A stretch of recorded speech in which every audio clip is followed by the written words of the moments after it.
Bueno, hoy van a estar contentos todos. Hoy vamos a hablar de un tema que yo les confieso que me es de cierta tensión a la hora de prepararlo para hablar de él. Y es el tema sobre diezmos y ofrendas, sobre la generosidad cristiana. Y digo que me es un poco tenso porque Satanás, tengo que decirlo así, lo expongo, Satanás ha sido, sobre todo en los últimos tiempos, muy astuto en, pudiéramos decir, demonizar, quizás es la palabra correcta, la cuestión de diezmos y ofrendas, privando a la cristiandad o privando a algunos, sobre todo a los que se dejan engañar, de bendiciones importantes que vienen para todos aquellos que son, para todos aquellos cristianos que son generosos, que diezman, que ofrendan. Y pues a veces cuando tú traes estos temas, la gente se molesta, ¿no? Y hay quien, sobre todo porque vamos a ser claros, a veces estos, yo quiero coger una tercera ruta, porque estos temas muchas veces se predican a partir de la imposición por un lado, ¿no? Y por eso te digo que voy a coger una tercera ruta. La primera es imponerte, ¿no? Oh, tienes que diezmar porque Dios dice, y si tú no diezmas te van a venir esto y aquella maldición y aquella otra. Señor, el cristiano no hay manera de que pueda ser maldito, porque la maldición del cristiano la cargó Jesús en la cruz. Entonces tú no le puedes, si tú eres capaz de tolerar que un cristiano y tratarlo con misericordia porque un cristiano peca, fornica, comete adulterio, o roba o hace algo que no, indebido, y tú vienes con tu 911 a tratar de restaurarlo. Entonces, ¿cómo vas a condenarlo por el diezmo? Si toleras, lo que quiero decir, no sé si entienden la lógica, si toleras o tratas misericordiosamente a una persona porque pecó, sexualmente o moralmente, entonces ¿cómo por otro lado lo vas a encañonar con la cuestión del diezmo? Entonces, digo, muchas veces el diezmo y las ofrendas se plantean desde la imposición, pero por otro lado, y es un error, muchas veces se plantea desde el relajamiento, pudiéramos decir. De eso no se habla, no se menciona, no se le dice, se le tiene miedo. ¿Para qué? Para no enojar a la gente, o para que la gente no se haga idea y no piensen que ya me quieren sacar el dinero. Y digo que Satanás ha sido sabio en esto, en demonizar la cuestión del diezmo, porque exactamente eso es lo que ocurre cuando alguien predica, y te digo esto con experiencia, ¿ok? Te digo esto con experiencia de 26 años. Cuando predicas de diezmos y ofrendas, casi siempre alguien se va por esa tangente de que ya me quieren sacar el dinero y no comprenden la cuestión, la bendición, o no comprende, vamos a decir, exactamente de qué se tratan los diezmos y las ofrendas. Entonces yo te digo que voy a coger un tercer camino, y el tercer camino es el título de este mensaje. Yo le he puesto por título a este mensaje, ¿por qué doy el diezmo? Y yo quiero personalizar este mensaje, decirte a ti, sin imponerte y sin decirte tampoco, no diezmes, no. Decirte por qué diezmo yo. A ver, yo quiero de alguna manera abrirte mi mente y mi corazón para que tú sepas por qué y de dónde saco yo mi hábito de diezmar. Lógicamente tengo que comenzar, pero no es ahí donde me quiero detener, pero tengo que comenzar diciéndote que a mí me enseñaron el diezmo. Cuando yo me convertí, por allá por el año 91, en una iglesia del Nazareno, en un barrio que se llama Jayamá, de la ciudad de Camagüey, un barrio periférico, en una iglesita modesta, de madera, mis primeros pastores, mis primeros líderes me enseñaron a diezmar, tomando como base textos que vamos a ver aquí ahora, pero bueno, me enseñaron que el diezmo era, si se quiere, desde la perspectiva de ellos, no me lo impusieron, no es que me lo impusieron, pero me lo enseñaron como algo que el cristiano debía hacer, como un deber del cristiano. O sea, no me dieron una puerta de escape, de decir, bueno, hazlo si quieres o si no quieres, no lo hagas. No, me lo enseñaron y me dijeron que el cristiano verdadero debe diezmar, y así lo asumí. Obviamente después y permítame hacerle esta introducción un poco larga, quizás vamos a pasarnos 2 domingos en esto, Pero obviamente después, cuando crecí espiritualmente, fui viendo otras cosas en la Escritura, ¿no? Fui viendo, digamos, otros ángulos con la cuestión del diezmo. Pero bueno, vamos a entrar aquí para dejar que la palabra de Dios hable en primer lugar. Y recuérdate, el título es ¿por qué diezmo? Te vas a sentir cómodo, no vas a sentir que te estoy imponiendo nada, simplemente te voy a decir mi criterio personal, por qué al pastor. Y bueno, yo soy el pastor de esta iglesia, me imagino que con algún propósito, ¿no? Y yo quiero que tú sepas hoy por qué yo, Tony Abreu, el pastor de la iglesia, diezma. Y pensando en esto, ¿no? O sea, ¿por qué el pastor, cuál es el criterio, el racional del pastor para diezmar hoy? No aquel muchacho del año 91, no, hoy, ¿verdad? Y quiero comenzar por este texto. Segunda de Timoteo 3, del 16 al 17. Así que te digo, siéntete cómodamente que no vas a sentir para nada imposición. Segunda de Timoteo 3, del 16 al 17. Que por cierto, dicho sea de paso, aquí a esta iglesia no hay que imponerle mucho. Esta iglesia es bastante generosa y bastante fiel en este respecto. Pero bueno, para que nuestras enseñanzas, para que los que están todavía un poco rezagados quizás aprendan algo en cuanto a la generosidad cristiana y para que los que lo hacen sean confirmados. Amén. Dice 2 de Corintios 3, del 16 al 17. Segunda de Timoteo 3, del 16 al 17. Miren, para que entren un poquito en mi racional, oigan esto.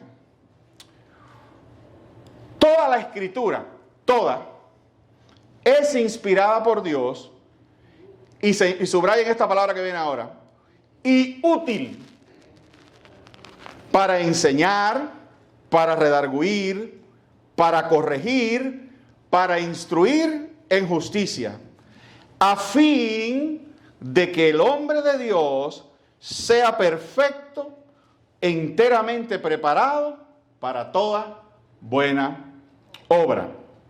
Amén.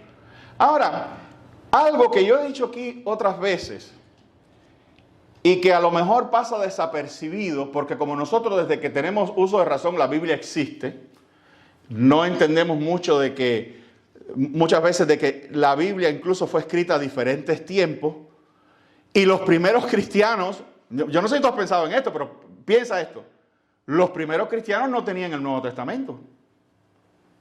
¿Te das cuenta? Los primeros cristianos, Pablo, Juan, Pedro, esa gente, no tenían el Nuevo Testamento. De hecho, ellos mismos lo estaban produciendo. Ellos con su vida y con su trabajo estaban produciendo el Nuevo Testamento. Pero podríamos decir que al principio los primeros discípulos no tenían el Nuevo Testamento, lo estaban produciendo. El Nuevo Testamento estaba en esa época en producción. Como dicen en inglés, coming soon. ¿Verdad? Entonces, cuando Pablo escribe esto y dice, toda la escritura es inspirada por Dios y útil para enseñar, ¿qué tú crees que tenía en la mente en cuanto a la escritura? El Antiguo Testamento en primer lugar, porque el Nuevo no estaba hecho todavía. Entonces, en primer lugar, lo que él tiene en la mente son los escritos que él como judío conoce del Antiguo Testamento. Y dicen y plantean algunos teólogos tratando de empujar un poco el émbolo, yo creo que sí, que tienen razón, ya circulaban algunas cartas que los discípulos leían y repetían y aplicaban y que ya se iban considerando como escritura. Pero el grueso, yo creo que tú entiendas esto, el grueso de lo que Pablo considera toda la escritura en ese texto es fundamentalmente el Antiguo Testamento. Amén. Ahora noten lo que dice, te repito, de toda la escritura y si tú no quieres, si tú dices, bueno, no, pastor, pero como algunos dicen, no, ya habían algunos escritos, ya habían algunos manuscritos. Bueno, ok, considérala toda, porque al final esto es lo que el texto está diciendo. El texto no hace separación. El texto no dice, no, solamente el Nuevo Testamento es útil para preparar al hombre de Dios. Y el antiguo descarta lo que no sirve. No, dice toda. Amén. Pablo no dice por ningún lugar que es obligatoria. Hay cosas que son obligatorias, otras que no. Pero lo que sí dice bien claro es que es útil. ¿Van viendo por dónde voy? Que es útil, que te enseña, que te guía, que te prepara. ¿Para qué? Para tú abordar todas las cuestiones de la vida, entre las cuales está, y Dios para nada dejó fuera, la cuestión financiera, las cuestiones económicas. Entonces, poniendo el primer bloque en este edificio que yo quiero hacer delante de ustedes, de lo que es mi racional, la Biblia tiene consejos útiles sobre cómo manejar mi finanza, que más vale que yo lo escuche y les ponga atención. ¿Por qué? Porque vienen de Dios mismo. Amén. Amén. Entonces, si yo quiero enfrentar cualquier circunstancia de mi vida, ¿dónde puedo encontrar consejo útil? En la Biblia. Eso es lo que Pablo está diciendo. Yo como cristiano, quiere decir que todo lo escrito, desde Génesis, hoy ya nosotros, con esta revelación completada que tenemos, hasta el Apocalipsis, es útil. Amén. Es bueno para aplicar a las cuestiones de finanzas. Es lo que yo entiendo. Entonces, miren, quiero decirle, mi racional para diezmar comienza con este texto. ¿Por qué? Porque el diezmo, ¿por qué digo esto? Bueno, porque yo entiendo, y después vamos a caer ahí, no nos adelantemos, yo entiendo que calzar la cuestión del diezmo con textos neotestamentarios es un poco difícil, ¿verdad? Un poco difícil, a pesar de que otra vez hay gente que viene con esta imposición de que no, pero es difícil encontrar realmente textos y experiencias neotestamentarias que hablen del diezmo. De hecho, es solamente un texto y no es ni siquiera hablando del diezmo, es una especie de reprensión de Cristo a los judíos, donde de caída menciona la cuestión del diezmo. Mucha gente agarra eso y dice, no, mira, Cristo no lo está rechazando, lo está validando. Está bien, yo entiendo eso, pero es un poco difícil armar un cuadro teológico sobre el diezmo a partir solamente del Nuevo Testamento. Pero como toda la Escritura es útil, miren este racional que yo tengo. ¿Qué me dice que toda la Escritura es inspirada por Dios y es útil?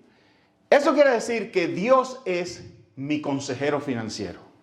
Amén. Amén. Amén. No es, por cierto, una pausa, no es lo que te aconsejan cuando recibes riquezas repentinas.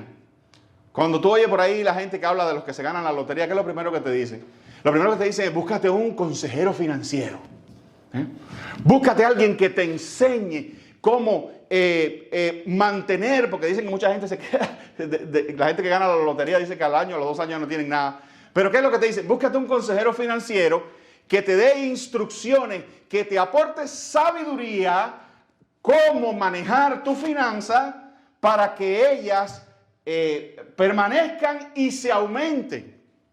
¿No te dicen eso? Ah, bueno, yo tomo ese consejo. ¿Pero quién va a ser mi consejero financiero? Dios.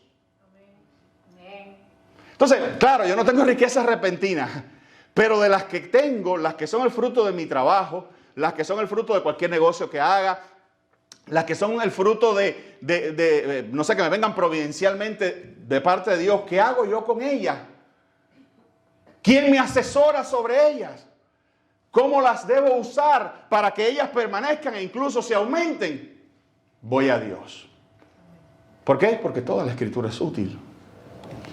Entonces, ¿qué me dice la Escritura sobre el diezmo? Esto es a mí, a Tony. ¿Qué me ha hecho a mí? Ok, yo digo, bueno, no siento esa imposición, no comprendo ya con cierta madurez teológica que el tema es difícil de enmarcar en el Nuevo Testamento, pero de todas formas yo quiero el consejo de Dios con mi finanza. Yo quiero saber qué ha dicho Dios de cómo debo manejar mi finanza, qué debo hacer con mi sueldo, qué debo hacer con mi salario. Y cuando voy a que la Escritura me enseñe, encuentro por todos lados el principio del diezmo. Y me cuadra el principio del diezmo porque es de Dios. Amén, amén. Amén. Amén. Porque es un consejo de Dios. Además, oye esto, es un consejo sobrenatural. Porque un asesor financiero puede aportarte su inteligencia financiera, pero no te puede aportar lo sobrenatural. No puede aportar esa parte donde Dios sobrenaturalmente guarda y bendice tus finanzas. Y por eso han venido crisis donde la gente ha perdido su dinero y ningún asesor financiero los ha podido salvar. Amén. Amén. Y yo no estoy diciendo que los asesores financieros sean malos o los buenos consejos de finanzas que hay por allá afuera. Por cierto, muchos de ellos derivados de la Escritura. ¿Verdad? Pero yo no estoy diciendo que un asesor financiero sea malo. Lo que pasa es que ni tú ni yo estamos en ese punto de asesores financieros porque no dominamos las grandes no manejamos las grandes cantidades. Pero lo que tenemos, lo que es nuestro patrimonio a través de salario, a través de lo que sea, necesitamos consejos para saber manejarlo. Amén. Entonces encontramos este texto. Búscate un asesor financiero. Es lo que te dicen, ¿no? Pues es lo que yo hice. Busqué en la palabra de Dios.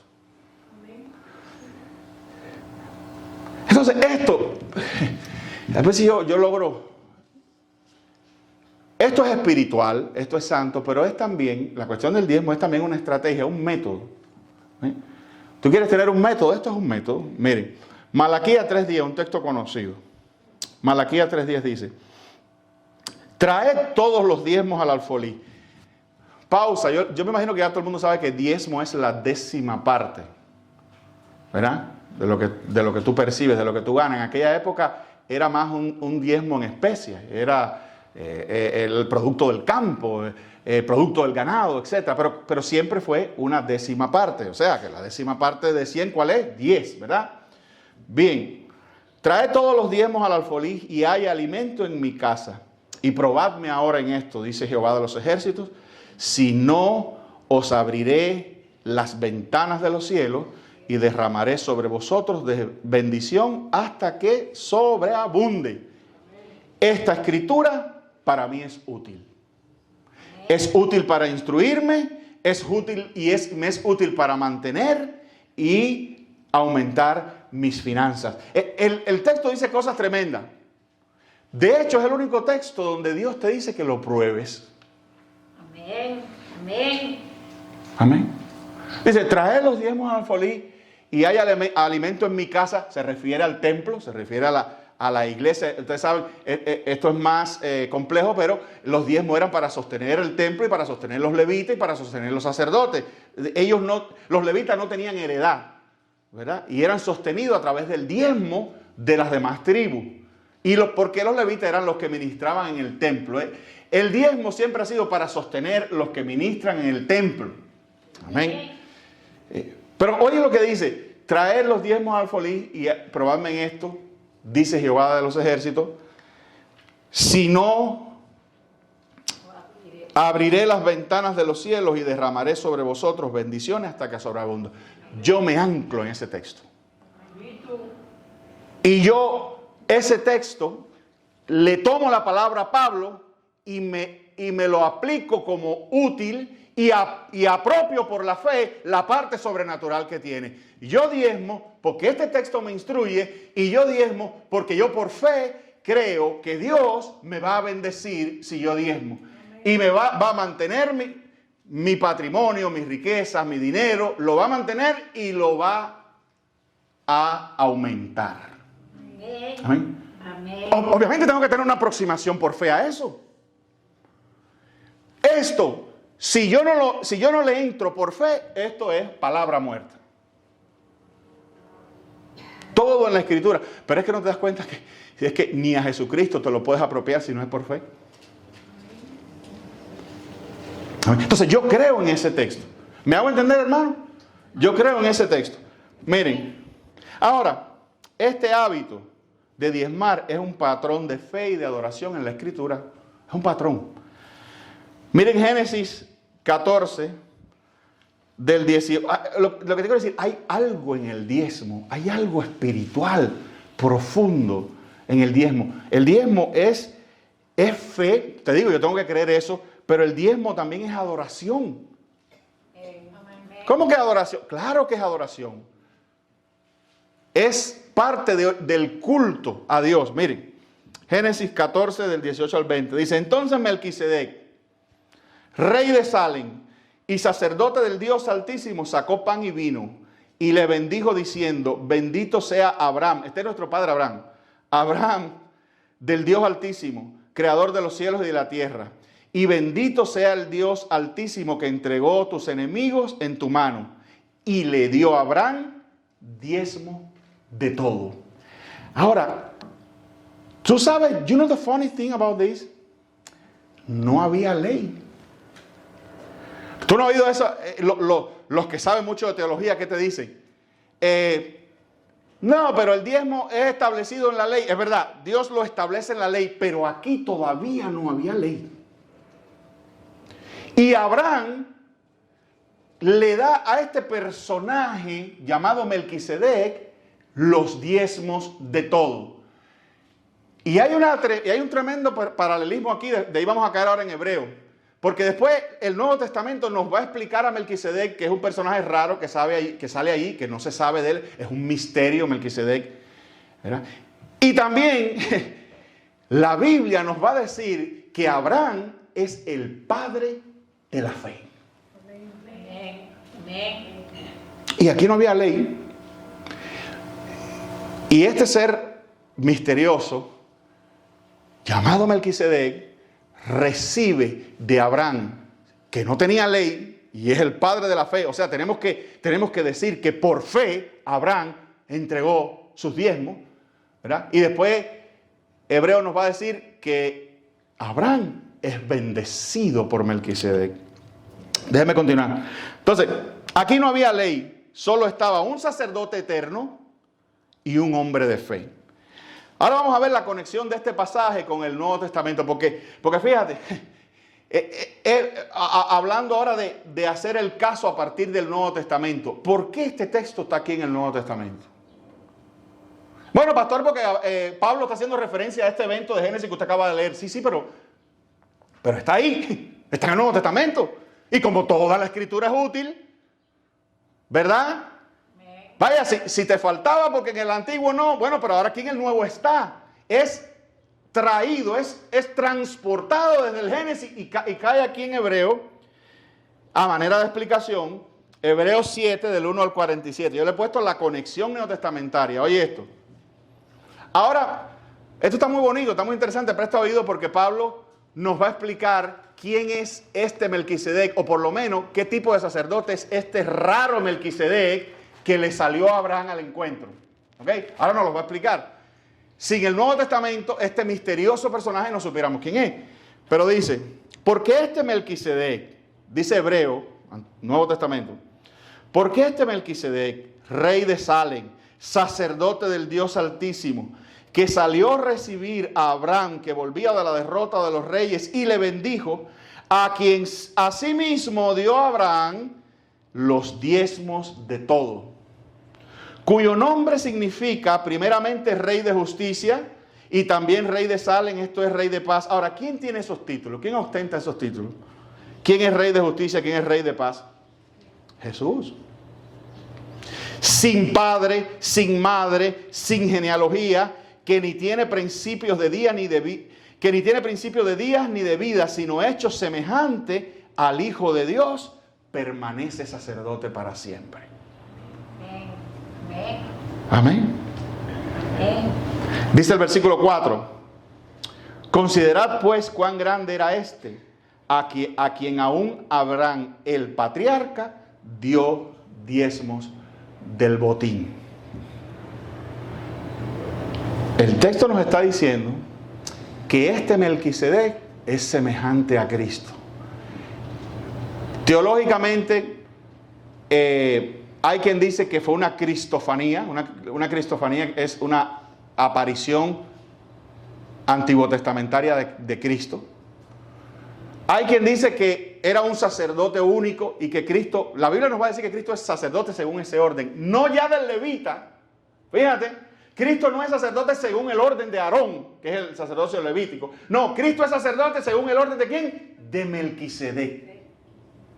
Y a este sacerdote del Dios Altísimo, Rey de paz, Rey de justicia, que no tiene principio de días y que permanece para siempre, Abraham, padre de la fe, entregó el diezmo de todo. ¿Por qué lo hizo? Bueno, como un acto de adoración, es lo que te estoy diciendo. ¿Verdad? Como un acto de adoración, Abraham, el padre de la fe, que no estaba bajo la ley, no existía el pueblo de Israel cuando eso, hermano, nada, ni pizca el pueblo de Israel, era Abraham solo, ¿verdad? Abraham, el padre de la fe, quien creyó y su fe le fue contada por justicia, cuando se encontró con este ser especial, este sacerdote Melquisedec, le entregó diezmo de todo. Por eso a mí me instruye. Yo aprendo de la fe de Abraham, reconozco que ahora yo tengo el verdadero Melquisedec, a Jesús, amén. Y por eso en esa fe y en ese espíritu yo entrego diezmos de mi ganancia al sacerdocio de Jesús. Este es mi racional, ¿ok? Este es mi modo de ver esto. Y lo hago por fe y lo hago como un acto de adoración. Cuando yo entrego mis diezmos a Jesús, lo estoy alabando, lo estoy adorando y al mismo tiempo me meto debajo de la cobertura de su bendición. Amén. Amén. Para que no me falte. Gloria a Dios, aleluya. Para que Dios me bendiga. Amén. Amén. Para cuando se me rompe la tubería, ¿verdad? Un generoso plomero vaya a atenderme. Amén.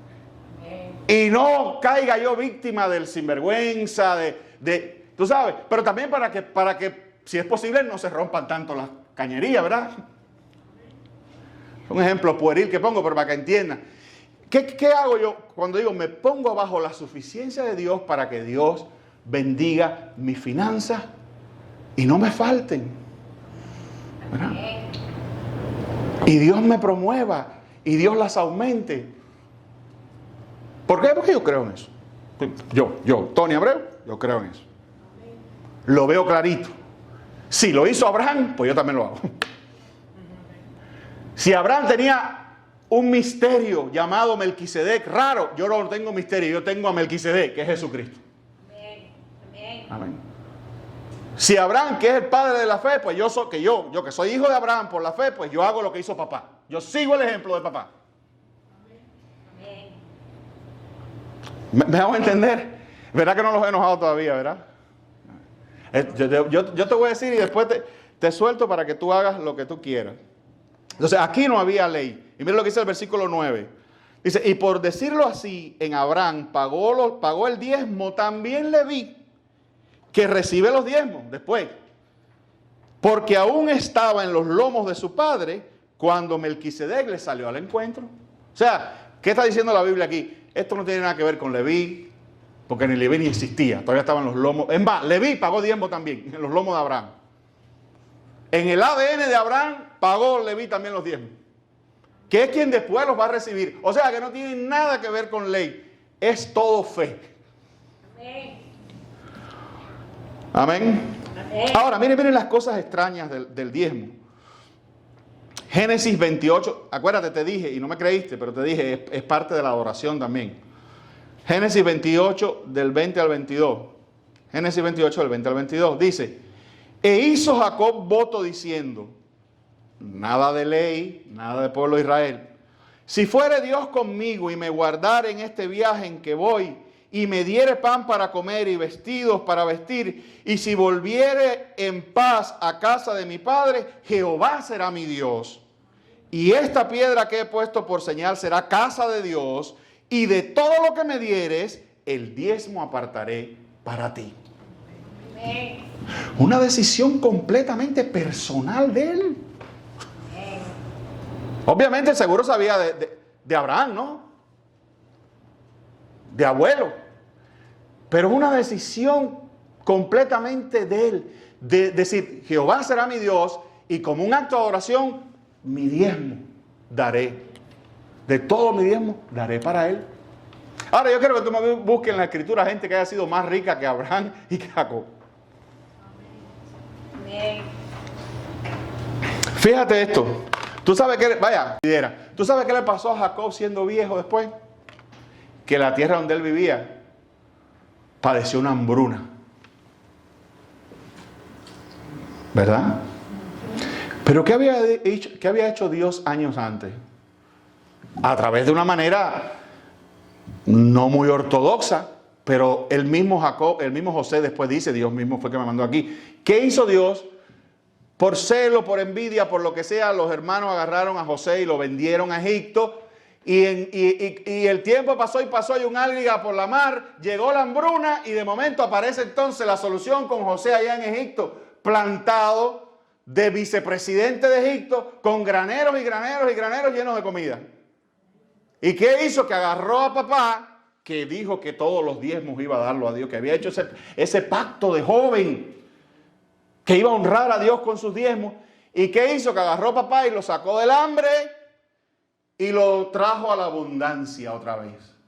Amén.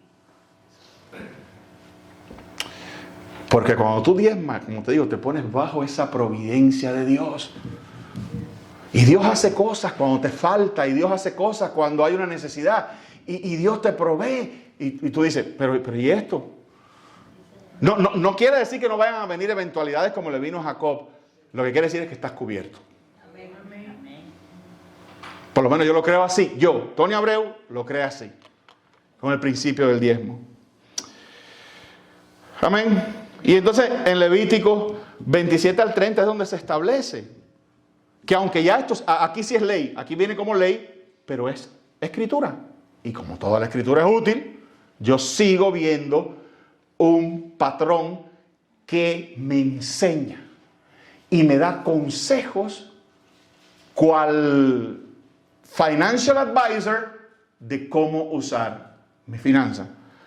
Levíticos 27:30 dice, y el diezmo de la tierra, así de la simiente de la tierra como del fruto de los árboles, de Jehová es cosa dedicada a Jehová. De hecho, en Levítico, que yo no quise traer ese texto porque hay gente que usa eso para imponer. Pero en Levítico la bronca es que Dios le está diciendo, en Malaquía la bronca es que Dios le está diciendo, vosotros me habéis robado. ¿Y por qué Dios le dice, me habéis robado? Y el pueblo dice, ¿y en qué te hemos robado? Dicen, vuestros diezmos y ofrendas. ¿Por qué Dios le llama robo al quedarse con el diezmo? Porque Él dice que el diezmo es de Él. A ellos, a los de la ley, le dice que el diezmo es de Él. Yo no creo que eso aplique a nosotros. Yo no creo que retener el diezmo porque es robo a Dios, a menos que tú lo creas. O sea, si en tu conciencia de alguna manera tú sientes que el diezmo es de Dios, ¿verdad? Bueno, ya eso es otra cosa. Pero yo creo que el cristiano no debe estar bajo ese terrorismo financiero. Que no diste el diezmo, le estás robando a Dios. No, yo no lo hago así, pero yo lo hago con un buen método. Un método sobrenatural y un método bendecido, una sabiduría que destila del Antiguo Testamento. Y yo la aplico en mi vida. Amén. Amén. Bien, esto es más largo, voy a terminar aquí. Entonces, yo no sé a ti, pero estas cosas a mí me instruyen. Prefiero mi dinero bajo consejo de Dios antes que del banco, honestamente. Amén. Y yo digo, el banco tiene su función. Pero antes que mi dinero va al banco, mi diezmo va a Dios. De hecho, nosotros siempre hemos tenido, yo lo he enseñado a mis hijas, ¿verdad? Pero nosotros hemos aprendido eso. Yo diezmo en cuanto yo cobro, y ahora con esto del cel es una maravilla. En cuanto yo cobro, yo saco mi diezmo sin pensarlo. Además, lo hago con alegría. Lo hago con gozo. La verdad que se lo digo, hermano, delante del Señor. No me pesa, lo doy hasta con cierta expectativa y con cierta urgencia, porque sé que de alguna manera mis finanzas son protegidas cuando yo doy mi diezmo. Y lo hago con esa alegría, con ese gozo. Tenía un texto por aquí. Bueno, después voy a entrar en ese texto, pero básicamente porque si me meto en ese texto voy a seguir. Entonces, yo diezmo mi income tax, porque Dios me bendice y lo hago por fe, ¿verdad? Diezmo todo lo que me dan. Mi hija me ayuda y yo saco el diezmo. Todo lo que me entra, todo lo que a mí me entra rigurosamente por la medida del diezmo. ante que forme parte. Yo he tenido mis altas y bajas con el diezmo, yo te lo confieso. Yo he tenido momentos en que eso pasa a veces, que uno pierde la visión. Y te voy a decir, como eso es ya una cuestión de fe, y yo lo hago por fe, porque creo en la Escritura y creo que es útil y lo he aplicado y lo tiro, como te dije, lo trazo, lo rastreo atrás.